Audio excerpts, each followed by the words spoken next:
Leo Tolstoy की एक बहुत ही प्रसिद्ध कहानी है। कहते हैं कि पुरानी रूस में 3 फकीर बहुत प्रसिद्ध हो गए। वे इतनी प्रसिद्ध हो गए कि वहां का जो सबसे बड़ा पादरी था, उसे उन तीनों फकीरों से बड़ी ईर्ष्या होने लगी, क्योंकि धीरे धीरे लोगों ने चर्च में आना ही बंद कर दिया था। चर्च से लोगों की भीड़ बिल्कुल गायब सी हो गई थी। अब सभी लोगों ने उन 3 फकीरों के पास जाना शुरू कर दिया था। वहां का प्रधान पादरी सोचता, यह तीनों कौन हैं जो मेरे रहते संत बन गए? क्योंकि ईसाईयत में एक प्रथा है कि जब तक चर्च किसी इंसान को मान्यता न दे दे, तब तक वह संत नहीं बन सकता। पादरी बड़ा परेशान रहने लगा, क्योंकि लोगों में चर्च की लोकप्रियता दिनों दिन कम होती जा रही थी। लेकिन एक दिन तो हद ही हो गई। पादरी पूरे दिन चर्च में बैठा रहा, लेकिन एक भी व्यक्ति चर्च नहीं आया। पादरी के क्रोध का ठिकाना न रहा। उसने निश्चय किया कि आज तो उन तीनों फकीरों की खैर नहीं, आज तो मैं उन तीनों को सबक सिखाकर ही रहूंगा। वह अपनी पूरी पादरी वेशभूषा में तैयार हुआ। उसने सोने का ताज पहना, हाथ में प्रधान पादरी का प्रतीक वाला सोने का डंडा लिया और चल पड़ा उन तीनों से मिलने। वे तीनों एक बड़ी सी झील के उस पार रहा करते थे। पादरी एक नाव में बैठकर झील के उस पार पहुंचा। थोड़ा आगे चलने पर उसे एक बड़े से पेड़ के नीचे 3 सीधे साधे इंसान बैठे हुए दिखाई दिए। वे तीनों पालथी मारकर चुपचाप उस पेड़ के नीचे बैठे हुए थे। पादरी ने उनके पास जाकर कहा, क्या तुम तीनों ही प्रसिद्ध संत हो, जिनके कारण लोगों ने मेरे चर्च में आना बंद कर दिया? उन तीनों ने कहा, संत? अरे नहीं नहीं, हम किस बात के संत? हम संत बनने के लायक नहीं हैं। यह तो यहाँ के लोग कहते हैं कि हम तीनों संत हैं। पता नहीं किसने झूठी अफवाह फैला दी है, जिसे सुनकर लोगों की भीड़ यहाँ आती है। हम तो रोज ही उन्हें मना करते हैं कि हम बताया करो, लेकिन हम जितना मना करते हैं, भीड़ उतनी ही बढ़ती जा रही है। हम इस भीड़ से परेशान हो चुके हैं। यह भीड़ भाड़ हमें रुकती नहीं। हम तो एकांत में रहना चाहते हैं। अच्छा हुआ आप आ गई, अब आप ही बचाइए हमें इस भीड़ से। यह सुन वह पादरी तो खुशी से फूले न समाया। सोचने लगा, यह तो बड़े भोले लोग निकली खटिया खड़ी कर दूंगा। इन तीनों की आज तो इन तीनों को लाइन में लगाकर ही जाऊंगा। पादरी ने पूछा, लेकिन तुम तीनों करते क्या हो? उन्होंने कहा, कुछ नहीं, बस इस पेड़ के नीचे बैठकर ईश्वर की प्रार्थना करती हैं। पादरी ने पूछा, बाइबल कहाँ है? उन तीनों ने अपना सिर नीचे झुका लिया। पादरी ने पूछा, क्या हुआ? उन्होंने कहा, अब क्या बताएं आपसे, हम तीनों ही अनपढ़ हैं। हमें पढ़ना नहीं आता तो बाइबल रखकर भी क्या करेंगे? यह सुनकर तो वह पादरी और भी खुश हुआ। सोचने लगा, अनपढ़ हैं, फिर भी इतने सारे लोगों को बेवकूफ बना रखा है। इनकी तो मैं मटियामेट कर डालूंगा, पूरे शहर के सामने इनकी बेइज्जती करूंगा। पादरी ने पूछा, तुम लोग प्रार्थना कैसे करते हो? चर्च की प्रार्थना तो तुम्हें याद होगी ना? यह सुन उन तीनों ने फिर से अपना सिर नीचे झुका लिया।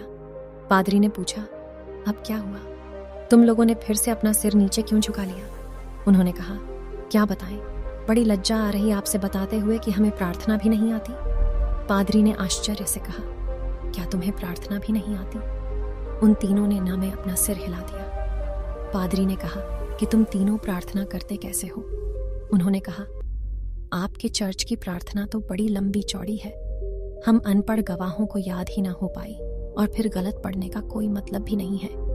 इसलिए बहुत सोचने के बाद, बहुत गणित में आने के बाद हमने अपनी खुद की एक प्रार्थना बना ली। यह सुन पादरी जोर से चिल्लाया, क्या तुमने अपनी खुद की प्रार्थना बना ली? प्रार्थना तो सर्वमान्य होती है, शास्त्रों में लिखी होती है, हजारों हजारों साल पुरानी होती है।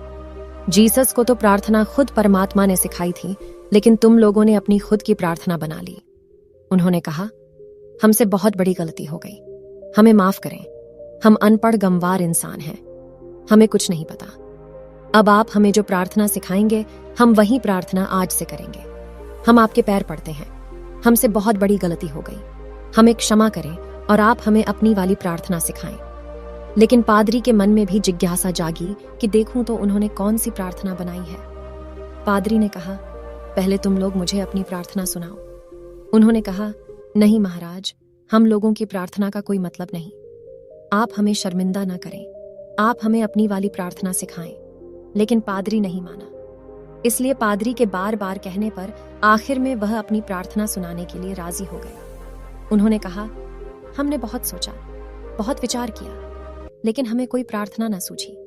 फिर हमें याद आया कि ईसाईयत में तो भगवान के 3 रूपों को माना गया है, इसलिए हमने इसी पर अपनी प्रार्थना बना दी। अगर आप हमारी प्रार्थना सुनेंगे तो हम पर हंसेंगे। इसके बाद वे तीनों चुप हो गए। पादरी ने कहा, अरे बताओ नहीं, अजूबा नहीं। उन्होंने कहा, भगवान के 3 रूप हैं, इसलिए हमने प्रार्थना बना दी कि हम भी थी, तुम ही 3, हम पर कृपा करो। यह सुन वह गंभीर पादरी भी हंस पड़ा। बोला, जिंदगी में बहुत प्रार्थना हुई है और ऐसी प्रार्थना कभी न सुनी। वह मन ही मन सोचने लगा, बड़े बेवकूफ लोग हैं, आज उनकी अक्ल ठिकाने लगा कर जाऊंगा। इन तीनों को मेरे पास चर्च में आना ही पड़ेगा। उन तीनों ने कहा, आप हमारी छोड़िए, अपनी प्रार्थना सिखाइए, हम आज से वही करेंगे। पादरी ने उन्हें चर्च की प्रार्थना सिखानी शुरू की। उन्होंने कहा, एक बार और। पादरी ने फिर सुनाई। उन्होंने कहा, एक बार और। पादरी ने तीसरी बार सुनाई।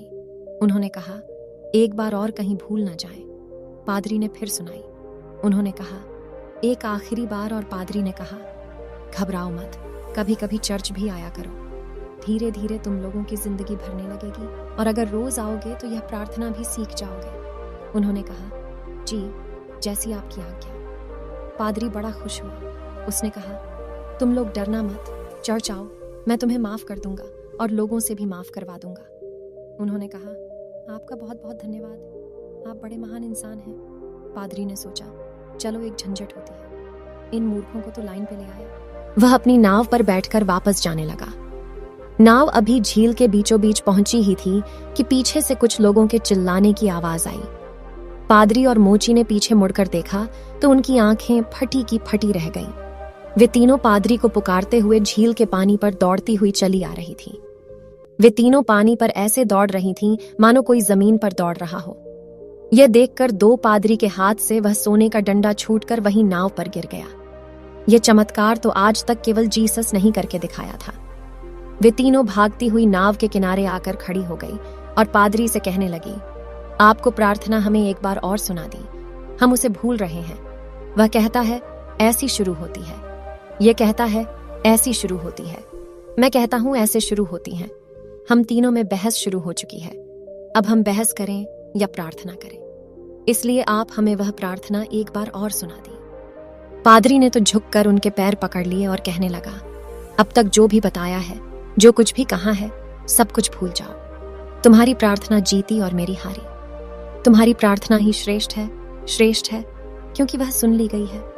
और सच तो यह है कि अब से मैं भी तुम्हारी वाली ही प्रार्थना करूंगा। गलती तो मुझसे हुई है जो मैंने तुम्हारी प्रार्थना को कम समझा, जबकि कमी तो मेरी श्रद्धा, मेरी आस्था में थी, कमजोर तो मेरी प्रार्थना थी।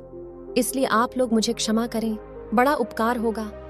वे तीनों फकीर बोलते रहे कि आप एक बार हमें अपनी वाणी, प्रार्थना और सुना दें, लेकिन वह पादरी चुपचाप अपना सिर नीचे झुका ही वहां से चला गया। लियो टॉल्स्टॉय की यह कहानी हमें सिखाती है कि यह जरूरी नहीं कि हमारे द्वारा की गई प्रार्थना शास्त्रों से ही ली गई हो। वह बहुत प्राचीन ही होनी चाहिए, लाखों लोगों द्वारा मान्यता प्राप्त होनी चाहिए। अगर हमारी प्रार्थना सच्ची है, सच्चे मन से की गई है, तो वह परमात्मा के द्वारा जरूर सुनी जाएगी, फिर चाहे वह 2 शब्दों की साधारण सी ही प्रार्थना क्यों ना हो। उन 3 साधुओं की कहानी से सीखने को तो हमें यही मिलता है कि हम चाहे कुछ भी करें, लेकिन उसे दिखावे के उद्देश्य न करें। हम जब भी किसी काम को करें तो हमारी पूरी आत्मा उस काम में उतर जानी चाहिए। उस काम के प्रति हमारा पूरा समर्पण होना चाहिए। अगर हम हर काम को इसी तल्लीनता के साथ कर पाएं तो हर काम में हमारी सफलता निश्चित है, जैसे कि उन 3 साधुओं के साथ हुआ था।